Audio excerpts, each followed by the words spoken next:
যদি কোনো অপরাধী ছাড়া পেয়ে যেতে পারে, কিন্তু কোনো নিরপরাধ যেন শাস্তি না পায়। এখানে নিরপরাধরা কেন শাস্তি পেতে পারছে আমি এইটা তো বুঝতে পারছি না। আজকে উচ্চ আদালত কি করে একটা রায় ঘোষণা করে দিল, তার আগে কি তার ভাবনা চিন্তা করার দরকার ছিল না যে আমি কি রায় দিচ্ছি? আজকে ধরে নিচ্ছি রাজ্য সরকার উপযুক্ত ডকুমেন্ট জমা দেয়নি, তাকে বাধ্য করাবে কে? তাকে বাধ্য করে কোর্ট।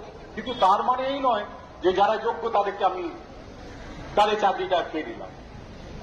আরো একটা ব্যাপার একটু বলতে খারাপ লাগছে, তবুও বলি যে এই যে চাকরি খেয়ে নিলাম না, 26,000 মানুষের চাকরি খেতে পারলাম, আমার এত বড় ক্ষমতা, এটাও না কোথাও কোথাও একটা বোধ হয় কারো কারো কাছে খুব আত্মপ্রসাদের একটা ব্যাপার। আমি পারলাম, আমার কত বড় ক্ষমতা, এরকম একটা ব্যাপার কিন্তু চলছে।